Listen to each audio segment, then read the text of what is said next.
The German propaganda machine, which had spent years crafting an image of Aryan superiority and Slavic inferiority, found itself facing an unprecedented challenge in the autumn of 1941. Reports were flooding in from the Eastern Front about a Soviet sniper who was systematically killing German soldiers with terrifying precision and efficiency. This would have been disturbing enough on its own. But what made the situation truly unbearable for Nazi propagandists and devastating for German morale was that this deadly killer was not a grizzled male veteran but a 25-year-old woman whose striking appearance stood in complete contradiction to everything Nazi ideology claimed about Slavic peoples and female capability. Her name was Lyudmila Pavlichenko, and German soldiers who encountered evidence of her work or heard stories about her began calling her Lady Death, a nickname that conveyed both grudging respect and genuine terror. Over the course of her combat service from 1941 to 1942, Pavlichenko would kill 309 confirmed enemy combatants, a record that remains unmatched by any female military sniper in history, and that places her among the most effective snipers of any gender in any conflict. But her impact extended far beyond the body count. She shattered Nazi assumptions about race and gender, became a symbol of Soviet resistance that resonated around the world, and forced an entire generation of German soldiers to confront the terrifying reality that death could come from the most unexpected sources. This is the story of how one woman's deadly precision, combined with her intelligence, beauty, and unshakable determination, made her into a legend that haunted German soldiers and inspired millions. To fully appreciate the impact of Lyudmila Pavlichenko, and to understand why German soldiers were so particularly terrified of her, we must first examine the complex intersection of Nazi ideology, gender assumptions, and the realities of warfare on the Eastern Front. Nazi Germany had built its entire worldview on a foundation of rigid hierarchies, with Germanic peoples at the top, followed by other Europeans in descending order, and Slavic peoples near the bottom of the racial ladder. Just above Jews and other groups the Nazis considered subhuman. Within each racial category, gender roles were strictly defined and enforced. Women, regardless of race, were assigned reproductive and domestic functions. They were to be mothers, homemakers, and guardians of traditional values. The ideal Nazi woman was submissive, nurturing, focused on family, and completely removed from the masculine sphere of warfare and violence. This ideological framework was not just propaganda or social convention. It was embedded in German law, education, and military doctrine. Women were explicitly barred from combat roles, and even their participation in war industries was initially discouraged because Nazi ideologues believed that women working in factories undermined traditional family structures. The Nazi state offered incentives for women to have large families and stay home. The Mother's Cross was awarded to women who bore multiple children for the Reich. Everything in Nazi Germany's social structure reinforced the message that women were fundamentally different from men, that they were weaker physically and mentally, that they were unsuited for violence and competition, and that their proper place was in the private sphere of home and family, rather than the public sphere of politics, economy, and warfare. When Nazi ideology's views on gender were combined with its racial theories about Slavic peoples, the result was a particularly toxic mixture of contempt and underestimation. Slavic women in Nazi thinking were doubly inferior, both racially and by gender. They were viewed as primitive, emotional, irrational, and completely incapable of the kind of disciplined, intelligent, effective military action that Germanic men were supposedly naturally suited for. When German soldiers invaded the Soviet Union in June 1941, they carried these assumptions with them. They expected to encounter an enemy that was poorly led, badly equipped, and fundamentally inferior in fighting quality. The initial successes of Operation Barbarossa seemed to confirm these prejudices. German armies advanced hundreds of miles in weeks, encircled and destroyed entire Soviet armies, and captured millions of prisoners. To the invaders, it appeared that Nazi ideology's predictions about Slavic inferiority were being validated by events. Into this toxic mixture of ideology, prejudice, and overconfidence stepped Lyudmila Pavlichenko, a woman who embodied everything that Nazi ideology claimed was impossible. She was a Slavic woman who was not just participating in combat, but excelling at it, killing experienced German soldiers with a proficiency that suggested not inferior racial stock, but rather exceptional intelligence, discipline, and skill. Moreover, Pavlichenko did not fit the Nazi stereotype of what a Slavic woman should look like. She was strikingly attractive by any standard, with refined features, intelligence evident in her eyes, and a bearing that suggested education and sophistication, rather than the primitive simplicity that Nazi propaganda attributed to Slavic peoples. German soldiers who saw photographs of her or who heard descriptions from comrades who had encountered her or seen her identification documents after she was wounded and evacuated, found themselves confronting cognitive dissonance so severe that it undermined the entire ideological foundation they had been taught.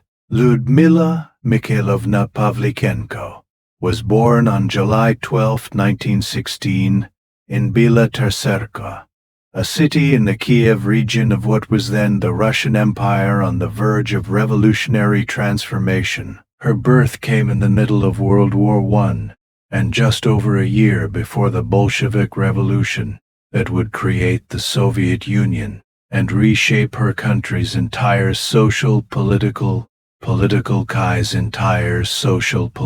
abentic, and economic structure. She grew up during a period of almost constant upheaval, violence, and transformation, experiencing the Russian Civil War, the collectivization of agriculture, the industrialization drives of the 1930s, and the Great Terror in which Stalin consolidated his power through mass arrests, executions, and deportation. These experiences shaped her generation profoundly, creating a cohort of Soviet citizens who were simultaneously intensely patriotic, deeply suspicious of authority, hardened by deprivation and violence, and committed to the Soviet project despite its obvious failures and brutalities. Pavlichenko's path to becoming a sniper began in an almost comically mundane way that reveals much about her personality and about the opportunities, however limited, that Soviet society offered to women who were determined to break out of traditional gender roles. As a young girl, she had a male friend who constantly boasted about his shooting skills and his superiority in marksmanship. Rather than accepting his claims or dismissing them as irrelevant, Pavlichenko decided to prove that she could shoot as well or better than he could. This competitive impulse, this refusal to accept male claims of superiority without testing them, would define much of her life, and would ultimately lead to her becoming one of the most deadly soldiers in history.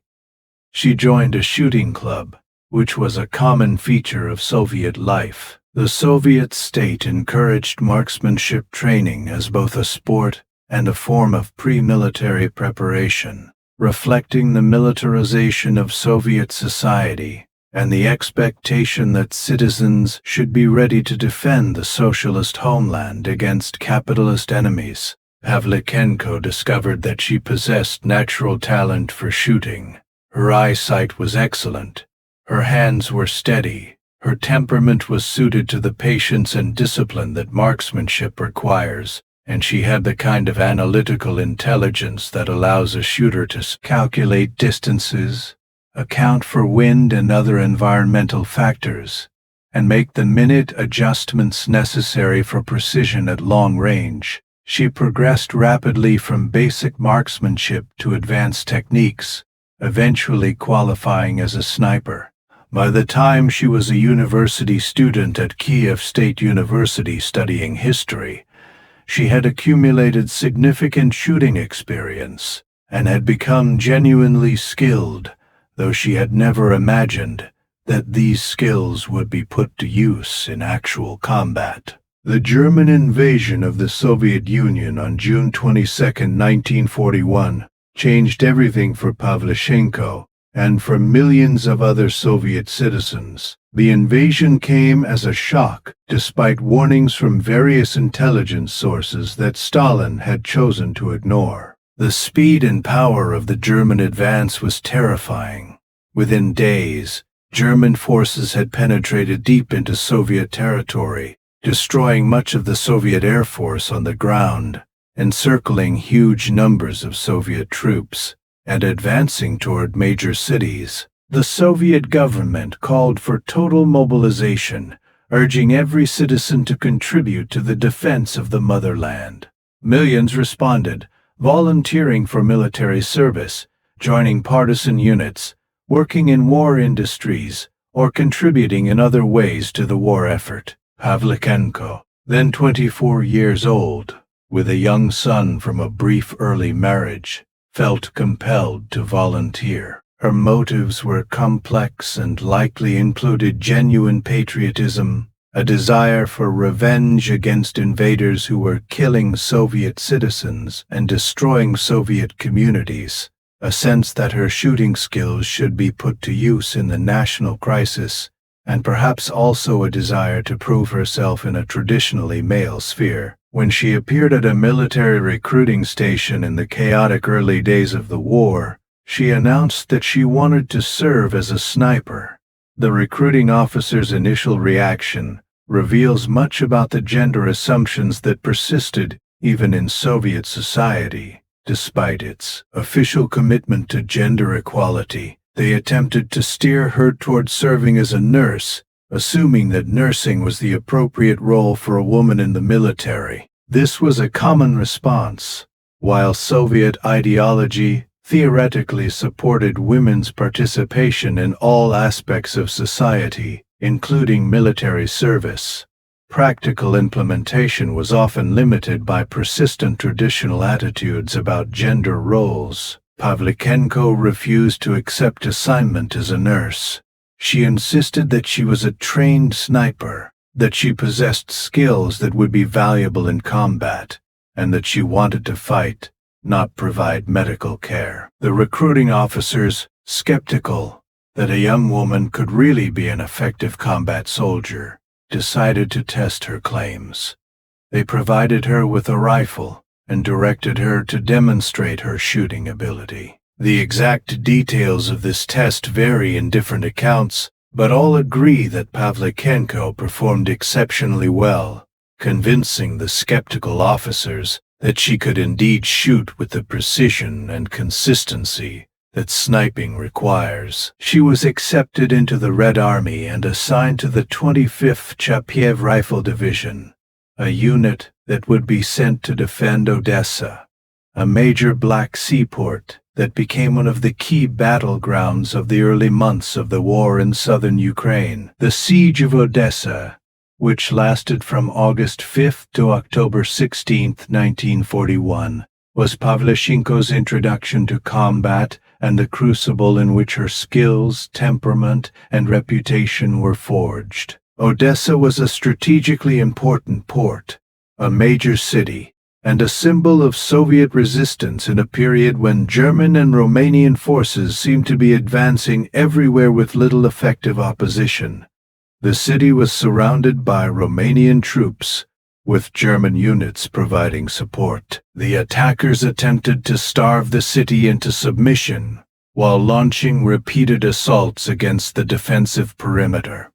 Soviet defenders, vastly outnumbered, and cut off from land-based reinforcement and resupply, held on with desperate determination.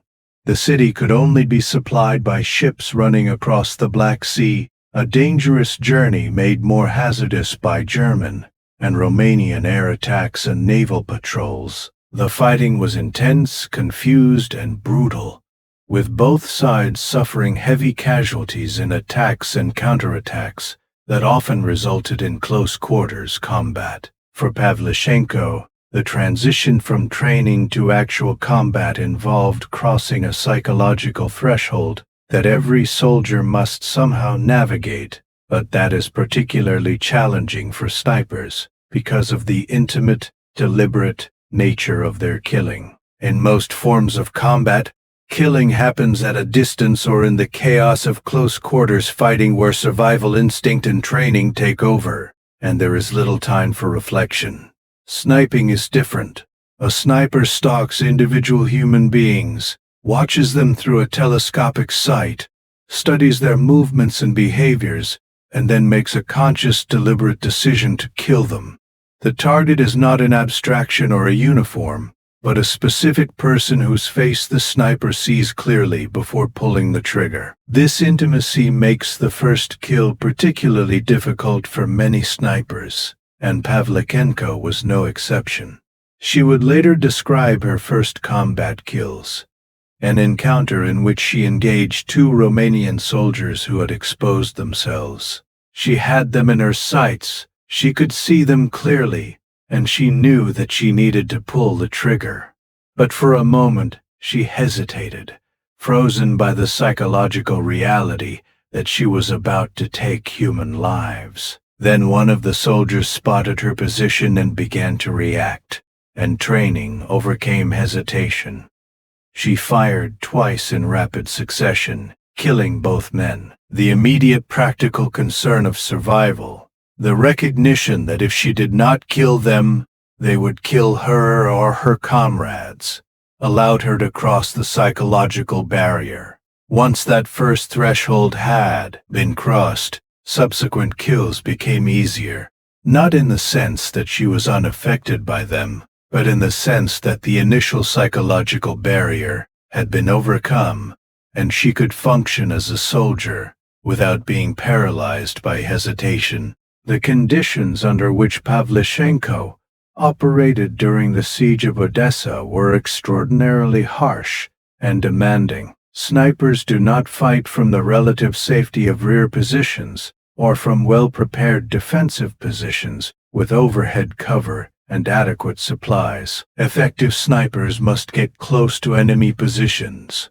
which means infiltrating into no man's land, the contested space between opposing forces where any movement risks drawing fire from both sides. Pavlichenko would crawl out, typically under cover of darkness, carrying her rifle, ammunition, water, and minimal supplies. She would position herself in a shell crater, a destroyed building, a depression in the ground, anywhere that provided concealment and a field of fire toward enemy positions. Then she would wait, sometimes for many hours, barely moving, enduring whatever weather conditions prevailed, remaining alert for targets, while simultaneously watching for enemy soldiers who might spot her position, or for enemy snipers who might be hunting her just as she was hunting them. The physical demands of this kind of operation are difficult for anyone who has not experienced them to fully comprehend. Remaining motionless for hours is extraordinarily uncomfortable. The human body is designed for movement, and forcing it into prolonged stillness creates pain in joints and muscles, creates pressure points where the body contacts the ground, and generates an almost overwhelming urge to shift position to relieve the discomfort. A sniper must resist these urges completely, because any movement might give away their position. Bodily functions pose serious challenges. Snipers must control their need to urinate or defecate, sometimes for many hours, because leaving their position even briefly could mean missing an opportunity or being spotted by enemy observers. They must eat and drink minimally and carefully, making no sudden movements that might catch an observer's eye. They must remain alert despite exhaustion, heat, cold, or the monotony of watching for targets that may or may not appear. Beyond the physical demands were the mental and psychological challenges. A sniper must maintain intense concentration for extended periods, watching enemy positions through a telescopic sight, looking for any sign of movement or any exposure that might provide a target. When a potential target appears, the sniper must instantly assess the situation. Is this target worth engaging? Is it an important target like an officer, or is it an ordinary soldier whose death will have minimal tactical impact? Can the shot be made successfully given the distance, wind conditions, and other factors? Will taking this shot give away the sniper's position and force them to relocate or withdraw? These decisions must be made in seconds, and the wrong decision could mean a missed opportunity or could result in the sniper's death. Pavlichenko proved to be exceptionally skilled at all aspects of sniping. Her marksmanship was superb, allowing her to make difficult shots at long ranges under challenging conditions.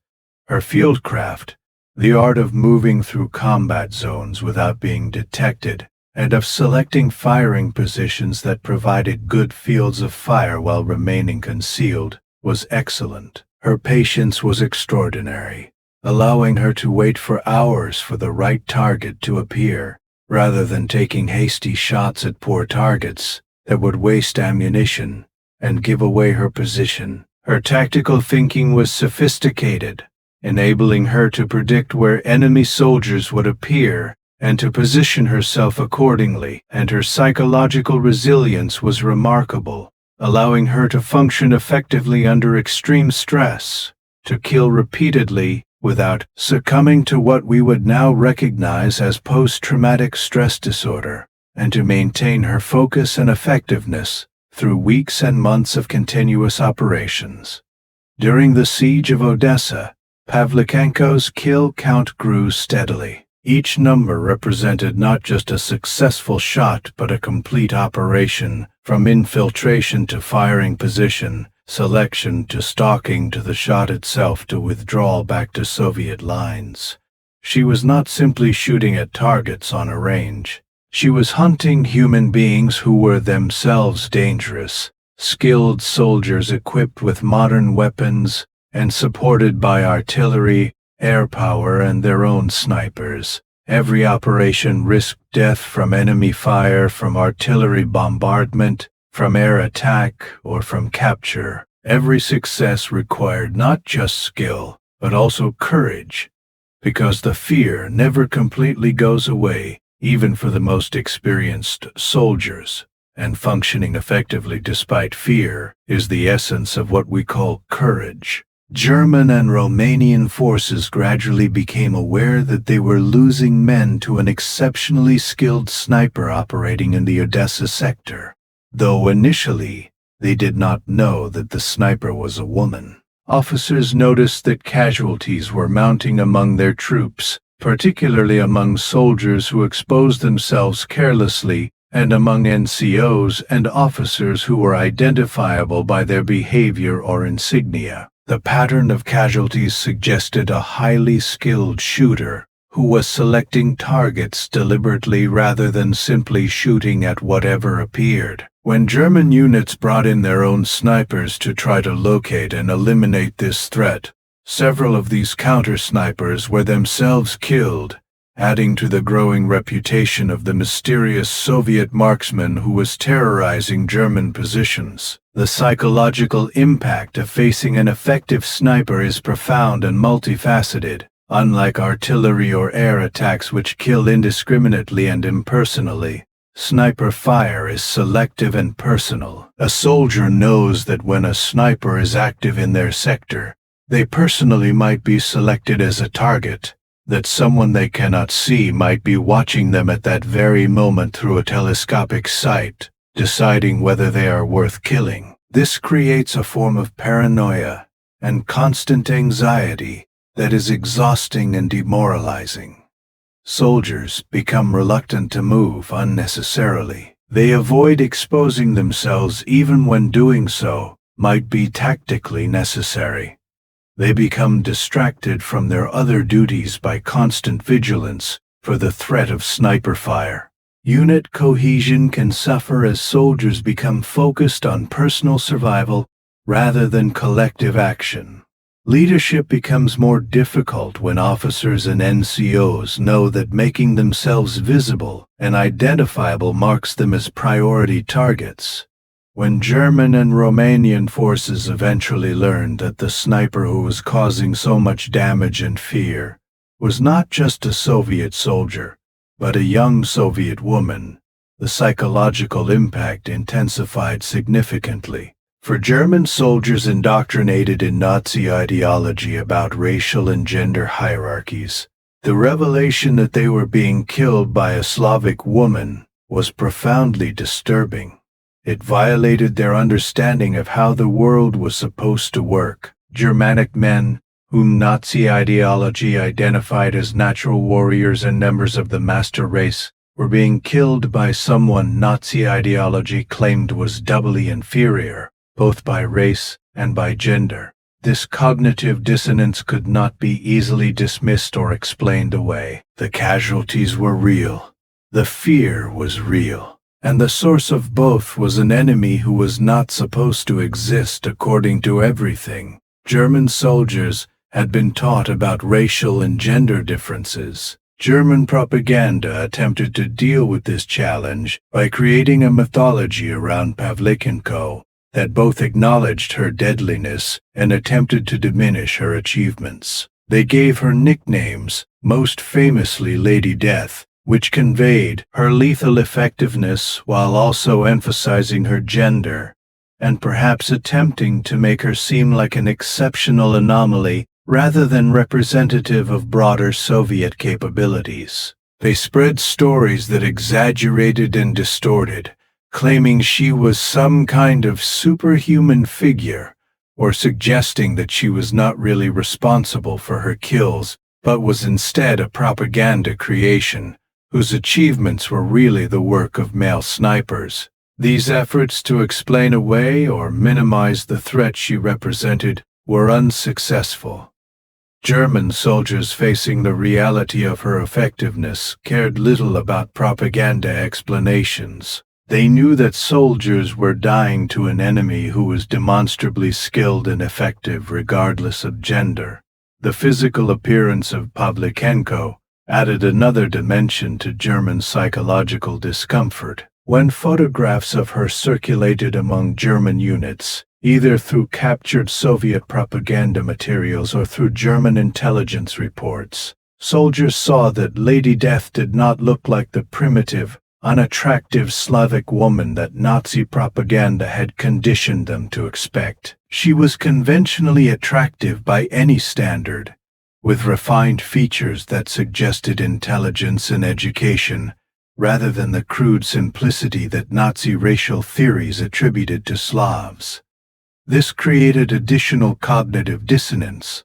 If Nazi racial theories were correct, Slavic peoples should look a certain way and should possess certain limited capabilities. Pavlichenko looked and acted in ways that contradicted these theories, suggesting that perhaps the theories themselves were wrong, an extremely dangerous thought for German soldiers whose entire worldview was built on the foundation of Nazi ideology. By the time Soviet forces evacuated Odessa in mid-October 1941, withdrawing by sea to avoid encirclement as German and Romanian forces closed in on the city, Pavlichenko had killed 187 confirmed enemy soldiers. This total, accumulated over approximately 2.5 months of intense combat, was extraordinary by any measure, and placed her among the most effective snipers operating in any theater of World War II at that time. The number 187 represented not just kills but victories in 187 separate encounters where she had positioned herself, stalked a target, taken her shot, and succeeded in hitting a moving or stationary target at distances that often exceeded several hundred meters under combat conditions, with all the stress, environmental challenges, and opposition that such conditions entail. After the evacuation from Odessa, Pavlichenko was redeployed to Sevastopol, another critical Black Sea port that would become the site of one of the longest and most brutal sieges of the entire war. The siege of Sevastopol lasted from October 1941 until July 1942, 8 months of sustained combat that subjected the city to almost constant bombardment and repeated assaults. German forces, frustrated by their inability to quickly capture the city, subjected it to extraordinarily heavy artillery bombardment, including fire from super-heavy siege guns, specifically brought in to destroy the city's fortifications. The suffering of both defenders and the civilian population trapped in the city was immense, with food, water, and medical supplies all critically short, and with the infrastructure of the city systematically destroyed by bombardment. In Sevastopol, Pavlichenko continued the work she had begun in Odessa, hunting enemy soldiers with the same patient precision that had made her so effective. The urban environment provided different challenges and opportunities compared to the more open terrain around Odessa. Ruined buildings offered numerous potential firing positions, but also presented complications in terms of approach, withdrawal, and the risk of being trapped. The density of forces in the relatively confined area around Sevastopol meant that any sniper operation was extremely dangerous, with high probability of detection and enemy response.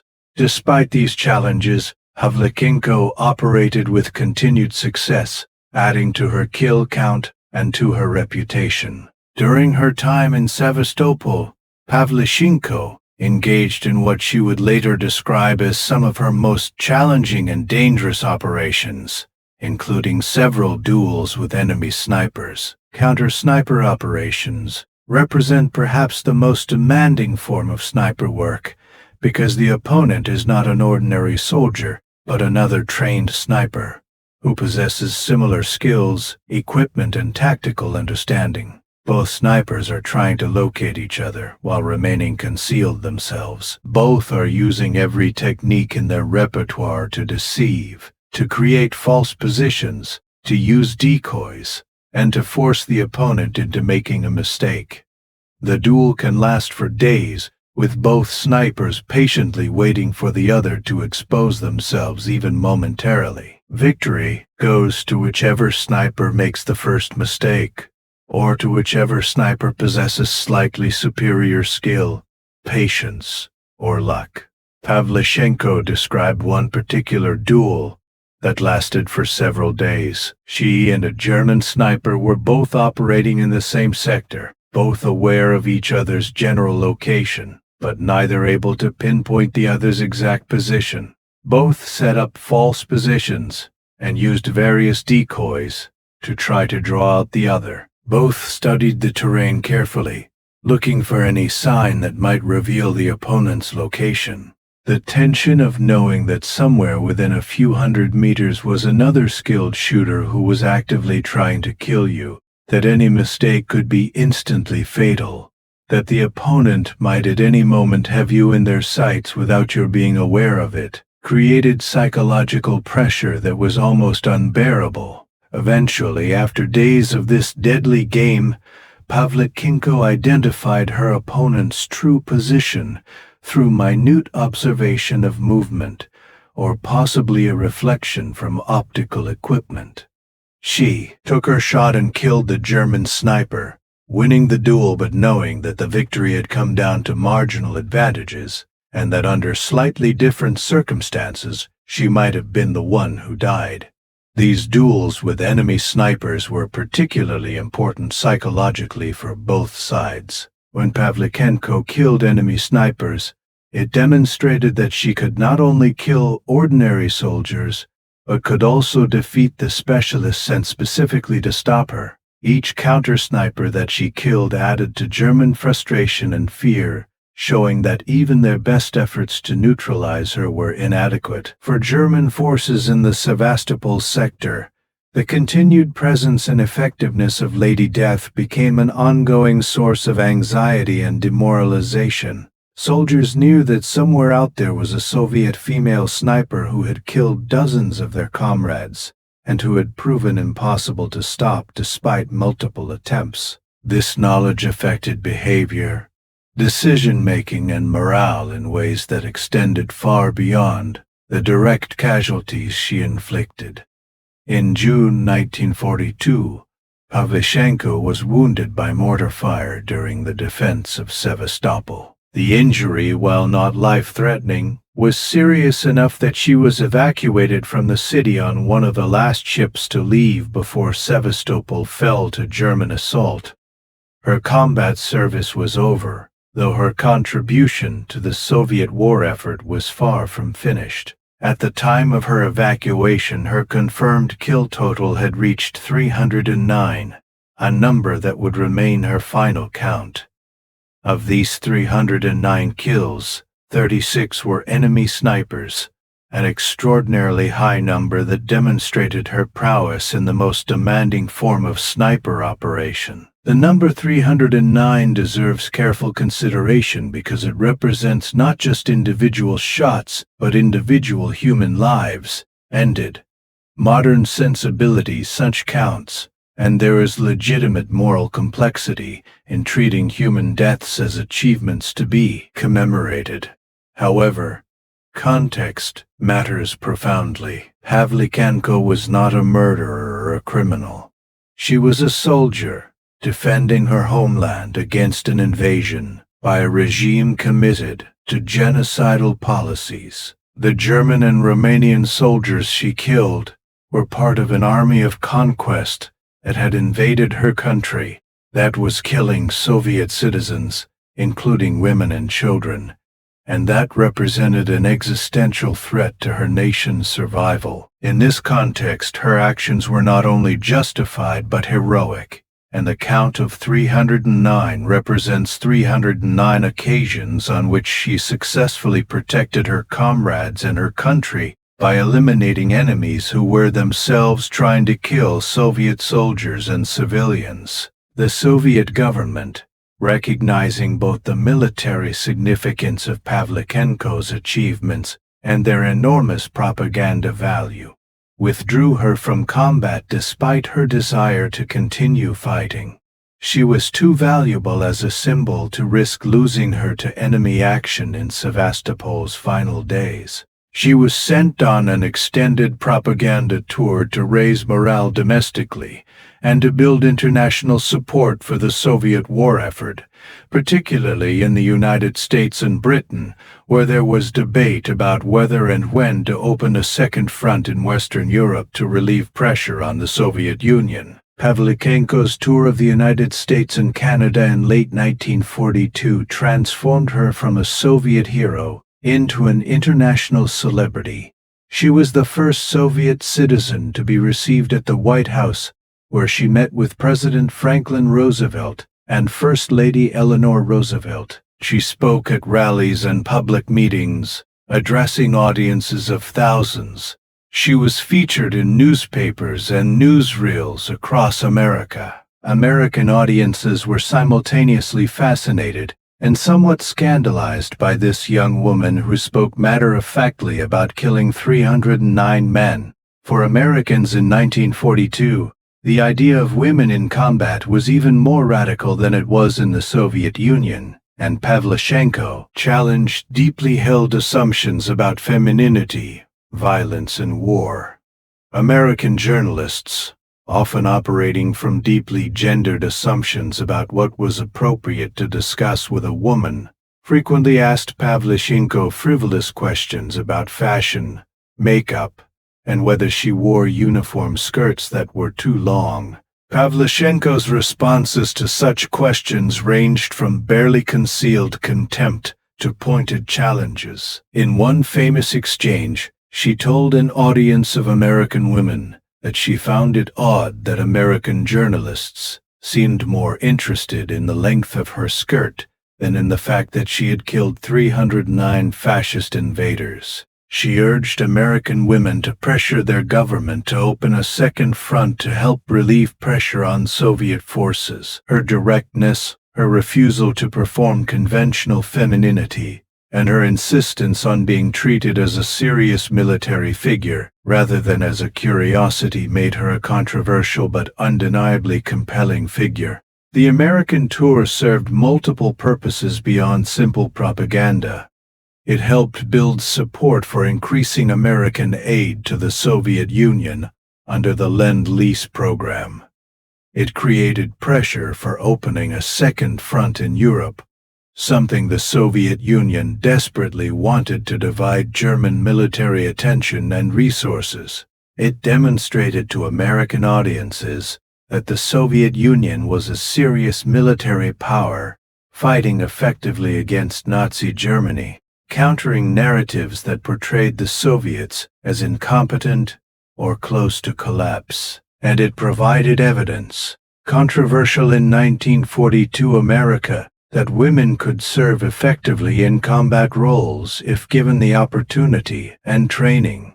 After returning to the Soviet Union, Pavlichenko never returned to combat.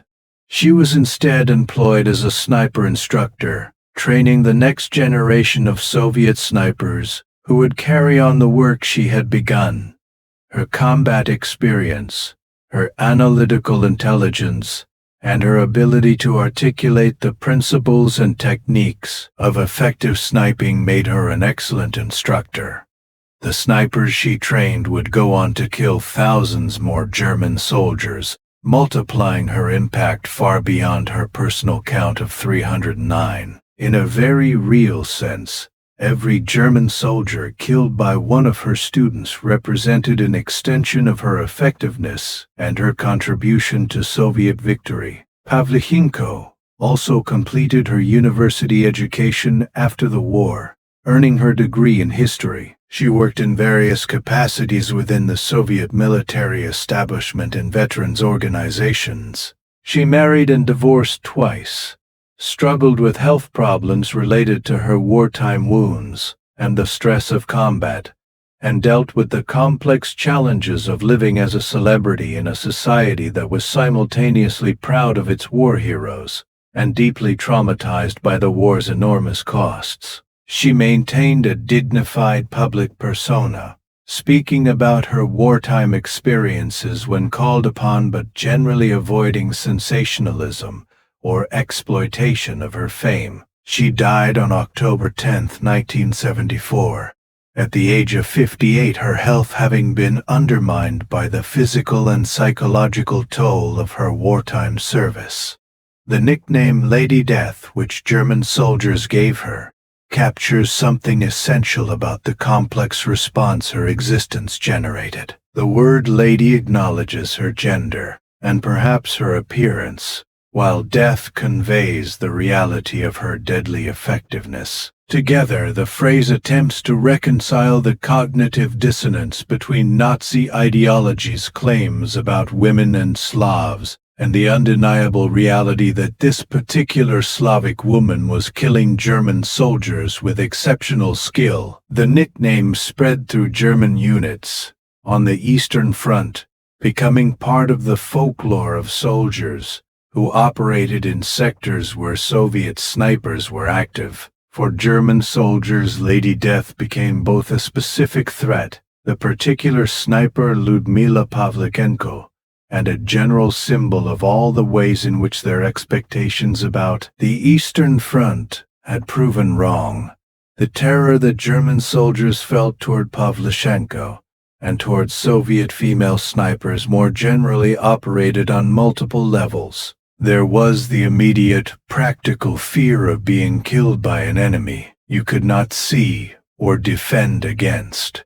There was the deeper, ideological fear that came from having fundamental beliefs challenged by undeniable evidence. There was the psychological discomfort of being killed by someone whom your ideology had taught you to consider inferior. And there was the broader anxiety that came from realizing that the war in the East was not proceeding according to the easy victory scenario that German propaganda had promised, but was instead becoming a grinding war of attrition against an enemy who was proving far more capable, determined, and resourceful than Nazi ideology had predicted. The legacy of Lyudmila Pavlichenko extends far beyond her confirmed kill count of 309. Impressive as that number is, she demonstrated conclusively that women could serve effectively in combat roles, including in specializations like sniping, that required the highest levels of skill, discipline, and mental toughness. She challenged Nazi ideology's claims about racial and gender hierarchies, forcing German soldiers to confront evidence that contradicted everything they had been taught. She became a symbol of Soviet resistance that resonated both domestically and internationally, contributing to morale and to support for the Soviet war effort. She saved countless Soviet lives by killing enemy soldiers who would otherwise have killed her comrades, and she trained future generations of snipers who would continue her work and multiply her impact. Her story also reveals important truths about warfare, prejudice, and human capability. Military effectiveness has little to do with the racial and gender hierarchies that societies construct and everything to do with training, equipment, motivation, and individual capability.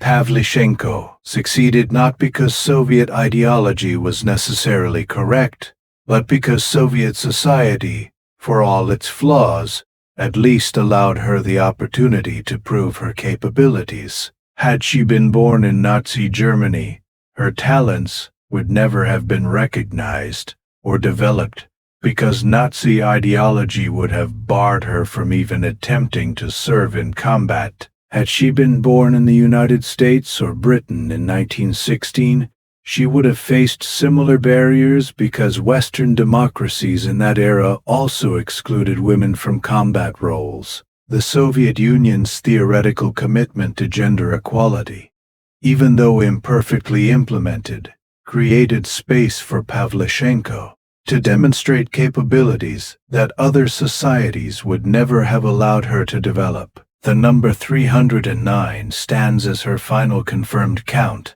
unmatched by any other female sniper in history, and placing her among the most effective snipers of any gender in any conflict. That number represents 309 individual operations, 309 moments of perfect execution under extreme stress, 309 successful stalks and kills against an enemy who was actively trying to locate and kill her. It represents hundreds of hours spent in dangerous positions under harsh conditions. It represents extraordinary patience, discipline, skill, and courage sustained over months of continuous operations.